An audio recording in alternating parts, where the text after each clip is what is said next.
तो दोस्तों आज मैं एक्सप्लेन करने वाला हूँ नेटफ्लिक्स पर हाल ही में रिलीज हुई एक drama thriller psychological horror movie को जिसका नाम है कला। आपको याद होगा कि कुछ टाइम पहले एक मूवी आई थी 2020 में जिसका नाम बुलबुल था, जिसको डायरेक्ट किया था अन्विता दत्त ने। तो ये मूवी भी उन्हीं की तरफ से है। मूवी को काफी अच्छा रेस्पॉन्स मिल रहा है और बहुत ही बेहतरीन मूवी है ये। और बुलबुल मूवी के अंदर तृप्ति डिमरी ने बुलबुल का किरदार निभाया था, तो इस मूवी के अंदर भी लीड रोल में वही है और उन्होंने इस बार भी काफी बढ़िया काम किया है। फिलहाल इस मूवी की IMDb रेटिंग है 7.2 स्टार्स आउट ऑफ 10। उम्मीद करता हूँ कि आपको ये मूवी जरूर पसंद आएगी। और हाँ, अगर आप इस मूवी को देखना चाहते हैं तो आप इसको नेटफ्लिक्स पे जाकर देख सकते हैं। तो चलिए अब बिना किसी देरी के चलते हैं सीधा वीडियो की तरफ।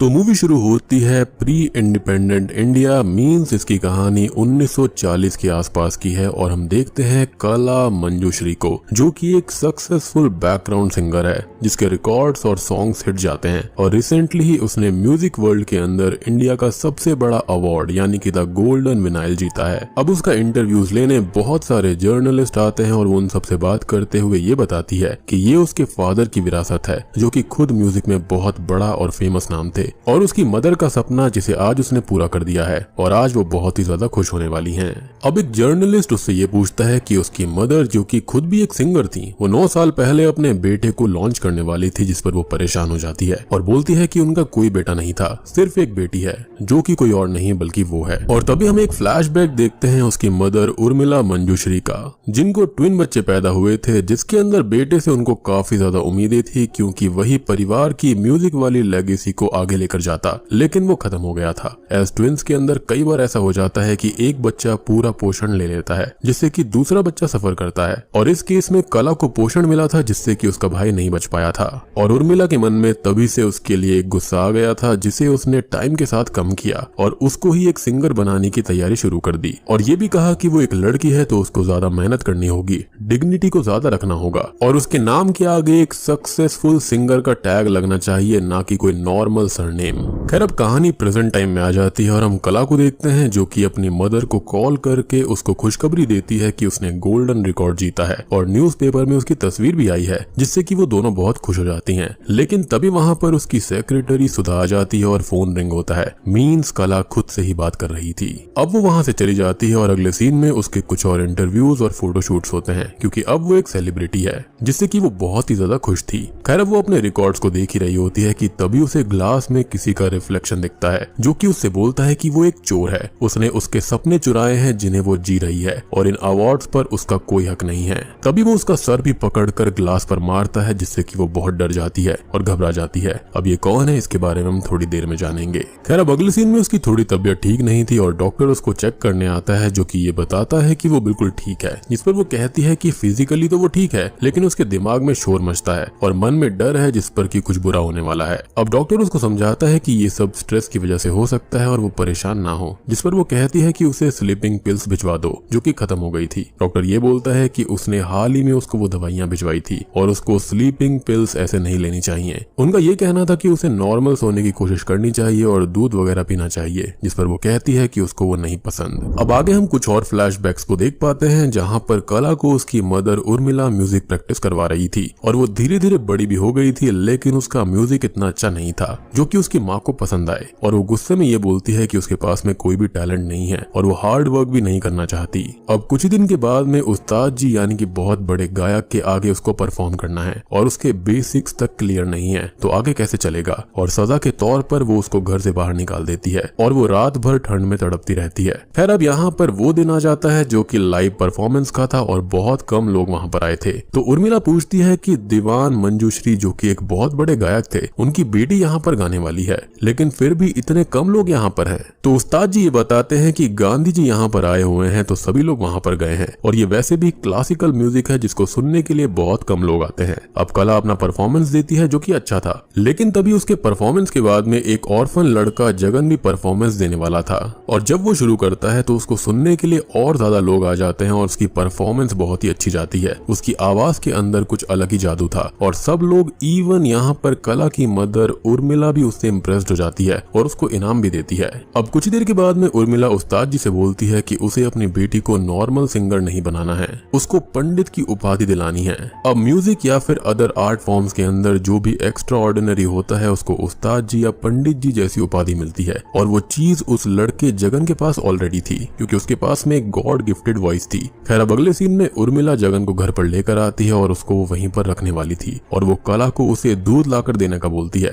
खैर कला अब उसको दूध देती है और फिर वो लोग बात करते हैं, जहाँ पर वो बताता है कि उसकी मदर उर्मिला ने ये बताया है कि कला भी अच्छा गाती है और अब से वो तानपुरे पर उसका साथ देगी। और ये सुनकर उसे बहुत बुरा लगता है और वो बाहर चली जाती है, जिसे संभालने के लिए वो भी बाहर जाता है। और अब हम समझ सकते हैं कि यहाँ पर कला को दूध पसंद क्यों नहीं था, क्योंकि जो उसकी सारी की सारी प्रिविलेजेस थी यहाँ पर वो एक ऑर्फन को मिल रही थी। खैर अब बाहर काफी ठंड थी, जिससे कि जगन को फीवर आ जाता है और कला उसका टेम्परेचर चेक करने जाती है, लेकिन तभी उर्मिला वहाँ पर आकर उस पर गुस्सा करती है कि किसी सिंगर के मुंह में थर्मोमीटर नहीं डालना चाहिए, इसके अंदर मरकरी होता है जिससे आवाज जा सकती है। और ये बात वही समझ सकता है जिसका गायक फैमिली से संबंध हो, और ये उसके ऊपर एक टॉन्ट था। अब कहानी फिर से प्रेजेंट टाइम में आ जाती है और कला नई फिल्म की सॉन्ग रिकॉर्डिंग और गाने के लिए तैयारी कर रही थी। तभी उसे न्यूज मिलती है कि एक बहुत बड़े म्यूजिक डायरेक्टर सनियल जी गुजर चुके हैं। फिर अगले सीन में कला का एक इंटरव्यू हो रहा होता है, जहां पर उससे सनियल जी के बारे में पूछा जाता है और वो बताती है कि उसे उनके साथ गाने का कभी मौका नहीं मिला। लेकिन तभी फिर से वही इंसान जो कि उसको ग्लास में दिखा था वहां पर आकर उससे बोलता है कि वो झूठ बोल रही है, और पिछले सीन से हमें इस इंसान के बारे में पता चल चुका है कि ये कोई और नहीं बल्कि जगन है। अब हम फ्लैशबैक देखते हैं जहां पर सनियल जी घर आए हुए थे। जी हाँ, यानी कि यहाँ पर कला उनको जानती थी, जहां पर वो जगन का गाना सुनते हैं और उससे बहुत ही ज्यादा इम्प्रेस्ड हो जाते हैं। और कला का भी सॉन्ग उनको सुनना था, लेकिन उर्मिला उसे गाने से मना कर देती है और जगन को ही गाने के लिए बोलती है, जिससे कला को काफी दुख होता है। एज अब उर्मिला सिर्फ जगन के ऊपर ही फोकस कर रही थी, उसको ही पुश कर रही थी। और उसके अगले ही सीन में वो सनियल जी के साथ में अपनी मदर को भी देखती है, यानी कि उन दोनों का अफेयर भी चल रहा था। अब अगले सीन में वो बाहर बैठी हुई थी और जगन उसके पास में आता है, जिससे वो पूछती है कि उर्मिला सनियल से क्यों मिली है, जिस पर वो कहता है कि वो उसके लिए मिली है ताकि उसको फिल्म इंडस्ट्री में काम मिल पाए, यानी कि जगन को, और साथ ही साथ उसको एक बड़े म्यूजिक डायरेक्टर सुमंत कुमार के साथ भी काम करने का मौका मिलेगा और आगे चलकर वो गोल्डन रिकॉर्ड भी जीत पाएगा, जिस पर वो कहती है कि उस अवार्ड को वो जीतेगी अपनी माँ के लिए। खैर अगले सीन में हम देखते हैं कि उर्मिला कला की शादी की बात कर रही थी एक जगह पर, और जगन के लिए म्यूजिक इंडस्ट्री के लोगों को बुलाकर पार्टी रखवाती है, जिससे कि कला को बहुत दुख होता है, यानी कि वो अपनी लड़की को दबाकर एक ऑर्फन को यहाँ पर आगे बढ़ाना चाहती थी। खैर अब उर्मिला उसको तैयार कर रही होती है, जिससे वो ये कहती है कि उसे भी इस पार्टी के अंदर परफॉर्मेंस देना है, जिस पर उर्मिला मना कर देती है कि लड़कियां बैकग्राउंड सिंगर नहीं बनती और जगन बन सकता है, जिस पर वो कहती है कि वो शादी करके कहीं नहीं जाना चाहती और वो जगन से शादी करके यहीं पर रह लेगी, जिस पर उर्मिला गुस्सा होकर ये बोलती है कि जगन उसका भाई है, वो उससे कैसे शादी कर सकती है। और यहाँ पर हम ये समझ पाते हैं कि उर्मिला ने जगन को एज अ सन अडॉप्ट कर लिया था, और ये भी क्लियर हो चुका है कि उसकी फैमिली की म्यूजिक लेगेसी को आगे बढ़ाने के लिए उसने ऐसा किया है, क्योंकि पहले से ही उसको एक बेटा चाहिए था जो कि फिलहाल नहीं रहा था, तो उसने यहाँ पर जगन को ही अपना बेटा मान लिया। अब कला के पास में उतना टैलेंट भी नहीं था और जगन एक ऑर्फन था, लेकिन साथ ही साथ उसके पास में गॉड गिफ्टेड वॉइस भी थी, तो यहाँ पर उर्मिला ने उसको अपना बेटा बना लिया था, अपनी फैमिली का हिस्सा बना लिया था, ताकि वो उसकी लेगेसी को आगे ले जाएगा। और इससे कला जरा भी खुश नहीं होती, क्योंकि अभी तक उसको ये उम्मीद थी कि वो भी सिंगर बनेगी, उसके अपने सपने थे वो अवार्ड जीतने के अपनी माँ के लिए, लेकिन अब वो धीरे धीरे खत्म हो रहे थे। और ऐसा इसलिए था क्योंकि उसकी माँ को जगन मिल गया था बेटे के रूप में, और अब वो उसी पर ध्यान दे रही थी। अब कला पार्टी के अंदर सनियल से मिलती है और बात करते करते उसको किस करने की कोशिश करती है, क्योंकि उसके हिसाब से वो उस पर ध्यान देकर उसको चांस दे देंगे। लेकिन तभी वो वहां से जाने लगते हैं तो वो उनसे ये बोलती है कि वो जगन को मौका क्यों दे रहे हैं जो आगे चलकर उनकी ही जगह ले लेगा, जिस पर वो ये कहता है कि ऐसा तो होता ही है, कोई ना कोई किसी ना किसी की जगह ले ही लेता है, और वहां से चले जाते हैं। अब तभी जगन की परफॉर्मेंस शुरू हो जाती है और कला यहाँ पर सिर्फ तानपुरा बजाने के लिए बैठी हुई थी, और गाते हुए सडनली जगन की तबीयत खराब हो जाती है और उर्मिला उसको रूम के अंदर लेकर जाती है और डॉक्टर को बुला लेती है। सनियल उससे बोलता है कि अभी उन्हें क्या करना है, क्योंकि इतने सारे बड़े लोग आए हुए हैं जिनसे ही जगन को काम मिलेगा, लेकिन उर्मिला बोलती है कि उसकी तबीयत ठीक नहीं है और उसे अभी उसको संभालना है। और इसी बीच कला अपने गाने का परफॉर्मेंस दे देती है और उसकी परफॉर्मेंस अच्छी जाती है, मतलब एक्सीलेंट तो नहीं थी लेकिन स्टिल काफी अच्छी थी। अब होता यह है कि जगन की तबीयत बहुत खराब हो गई थी और डॉक्टर उसे चेक करते हैं, लेकिन उसकी तबीयत खराब होने के साथ साथ उसकी आवाज भी खराब हो चुकी थी और इससे वो बहुत दुखी रहने लगा था। एज उसके पास उसकी आवाज ही थी जो कि उसके जीने का सहारा था।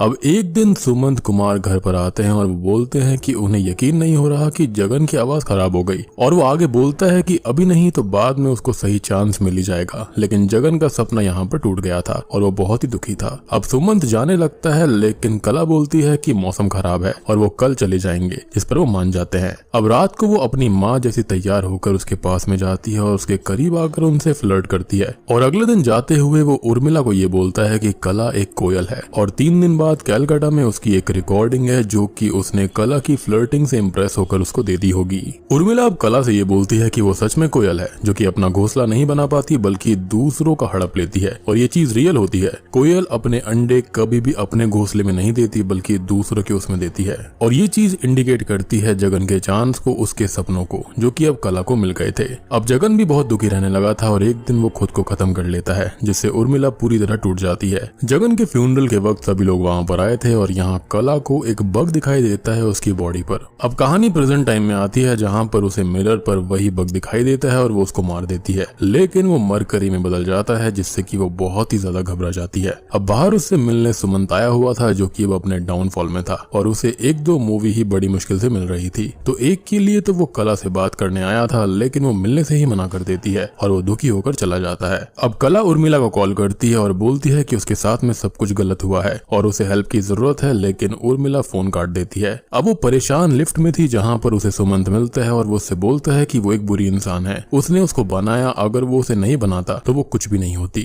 और ये सब तो पहले से ही जगन का था। और ये लाइन कला को हिट करती है सीधा दिल में, जिससे उसको बहुत दुख होता है। अब हम फ्लैशबैक देखते हैं जहाँ पर वो रिकॉर्डिंग पर जाने के लिए तैयार थी और उर्मिला बोलती है कि वो जाए लेकिन कभी वापस नहीं आनी चाहिए, क्योंकि अगर वो एक बार बाहर चली गई तो यहाँ पर नहीं आएगी। जिस पर वो ये कहती है कि वो खुद भी तो एक सिंगर थी, उन्होंने सब कुछ छोड़ा सबके लिए, तो उसमें क्या गलत है, और वो तो उनके लिए ही सब कुछ करती है, लेकिन कुछ भी इनफ नहीं होता। और उर्मिला गुस्सा होकर वहां से चली जाती है। अब हम कला को देखते हैं जिसका एनवायरनमेंट सडनली चेंज हो गया था, जहाँ पर वो अकेली थी और उसके सामने खाली माइक था, जिसका सीधा मतलब यह है कि अब उसके पास कोई और नहीं, सिर्फ म्यूजिक है। अगले सीन में हम कैलकाटा की रिकॉर्डिंग को देखते हैं जहाँ पर कला अच्छे से नहीं गा पा रही थी और एक के बाद एक टेक उसको लग रहे थे, और अब सब ये बोलते हैं कि उसे लाना वेस्ट है, और सुमंत भी यही बोलता है, जिससे वो बहुत दुखी हो जाती है। ऐसा वो घर तो जा ही नहीं सकती थी, साथ ही साथ उसका सपना भी टूटने वाला था। अब वो बाहर आती है जहाँ पर सुमंत उसे मना कर देता है, लेकिन वो रोते हुए उससे रिक्वेस्ट करती है और वो उसकी मजबूरी को देखकर उसको मोलेस्ट करता है और चांस देने के लिए अग्री हो जाता है। अब वो दुखी खड़ी हुई थी क्योंकि अपने सपने के लिए उसने लास्ट कदम भी उठा ही लिया था, और उसे जगन और उसकी कॉन्वर्सेशन याद आती है जहाँ पर वो ये बोल रहा था कि वो टाइम आने पर सुमंत के साथ काम करेगा, गोल्डन रिकॉर्ड लाएगा, जिस पर वो बोलती है कि वो भी गाएगी और माँ के लिए उस रिकॉर्ड को लेकर आएगी, जिस पर वो ये कहता है कि ये कोई वजह नहीं हुई, और वो बोलती है कि वो भी तो माँ के लिए गाता है, जिस पर वो ये कहता है कि वो माँ के लिए नहीं गाता, उसके लिए गाना सांस लेने जैसा है। और यही इन दोनों के बीच का अंतर है, जहाँ पर कला अपनी माँ को खुश करने के लिए, माँ के सपने के लिए सब कर रही थी, और खुद के ऊपर बस एक सिंगर का टैग लगाने के लिए, एक लेगेसी आगे ले जाने के लिए सब कर रही थी। यानी कि उसको रियल में ये सब पसंद नहीं था, लेकिन जगन के लिए गाना उसका पैशन था, ये उसकी इबादत थी और सब कुछ था। पैशन और काम में यही फर्क होता है कि काम करना पड़ता है और पैशन के लिए खुद से स्पिरिट आती है करने के लिए। अब इधर कला सही से रिकॉर्डिंग करती है और गाना सही चलता रहता है, और कई दिनों तक सुमंत उसको एक्सप्लॉइट करता है, इवन उसे कहीं और काम नहीं करने देता, किसी दूसरे म्यूजिक डायरेक्टर से मिलने नहीं देता। लेकिन फाइनली सॉन्ग रिलीज होने के बाद वो खुद ही एक बहुत बड़ी स्टार बन जाती है और अपने लिए सुधा को एज अ सेक्रेटरी रख लेती है, और अब वो सुमंत से आजाद हो गई थी। और यहाँ पर उसने जिस मूवी के लिए गाना रिकॉर्ड किया था उसकी एक्ट्रेस यहाँ पर अनुष्का शर्मा होती है, जिसका यहाँ पर कैमियो है। अब कला एक के बाद एक सक्सेस की सीढ़ियां चढ़ती जा रही थी और उसने ढेर सारे रिकॉर्ड्स और फिल्म्स के लिए काम किया था। हर एक रिकॉर्ड को वो अपनी माँ को भेजा करती थी, जो कि कभी भी उसको खोलकर नहीं देखती थी, ना ही सुनती थी। और इसी बीच हम एक सीन को देखते हैं जब सुमंत गैलरी में आता है तो प्रेस और फैंस उसके पास आते हैं, लेकिन जैसे ही कला वहां पर आती है तो सारे के सारे फैंस उसके पास में चले जाते हैं। और ये सीन ये चीज दिखाता है कि आज आप कहां पर हो और आप किसी को कितना नीचे समझते हैं या फिर गिराते हैं, तो हो सकता है कि कल को वो इंसान आपसे कई गुना ज्यादा ऊपर हो सकता है। और ऐसा ही प्रेजेंट में हुआ था जहां पर कला एक स्टार बन गई थी और सुमंत यहाँ पर खुद एक एक प्रोजेक्ट के लिए मोहताज बैठा हुआ था।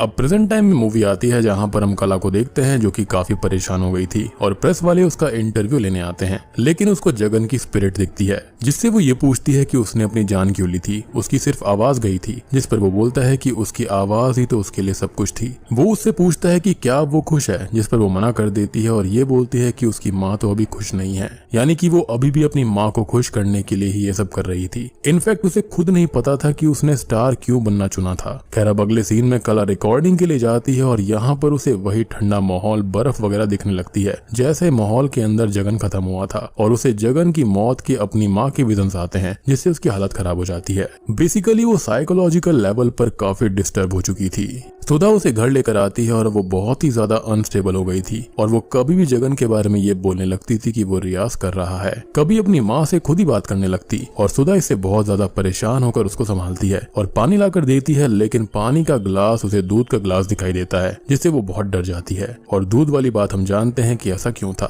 और अब हम फ्लैशबैक देखते हैं जहाँ पर असल में उसने जगन के दूध में मरकरी ही मिला दी थी और इसी वजह से उसकी तबीयत बिगड़ी और आवाज खराब हुई थी, यानी कि उसने अपनी माँ की दी हुई इंफॉर्मेशन का ही इस्तेमाल किया था। साथ ही साथ यहाँ पर दूध से नफरत करने का और डरने का सबसे बड़ा रीजन यही है, क्योंकि उसको भी ऐसा लगता था कि कहीं उसके दूध में कोई मरकरी ना मिला दे। अब हम उर्मिला को देखते हैं जो कि अपने घर पर थी और रेडियो पर कला का वही इंटरव्यू चल रहा होता है जिसके अंदर उसने जगन से बात की थी और असल में वो खुद से ही बात कर रही थी और जगन वाले जवाब भी खुद से ही दे रही थी। और साइकोलॉजिकल ट्रॉमा या फिर इलनेस में ऐसा ही होता है कि पर्सन सबकॉन्शियसली खुद से ही चीजें बोलता है और करता है, और अगर उसे कोई और दिख रहा होता है और उससे बात कर रहा होता है तो उस दूसरे पर्सन जो कि एग्जिस्ट ही नहीं करता वो उसकी तरह खुद ही बिहेव करने लगता है। इधर हम कला को देखते हैं जो कि सब कुछ पाकर भी सब कुछ खो चुकी थी और वो काफी ज्यादा अनस्टेबल हो गई थी, जिसके बाद में वो ढेर सारी स्लीपिंग पिल्स खाने लगती है और डॉक्टर और सुधा आकर उसको रोकते हैं। कुछ ही देर के बाद में उर्मिला को डॉक्टर का कॉल आता है जो कि उसको ये बताते हैं कि उसकी बेटी मेंटली इल हो गई है और अब जाकर उसे पहली बार अपनी बेटी की रियल में फिक्र होती है, उसकी याद आती है। वो सोचती है कि उसने जो कुछ भी किया अपनी माँ के लिए ही किया था।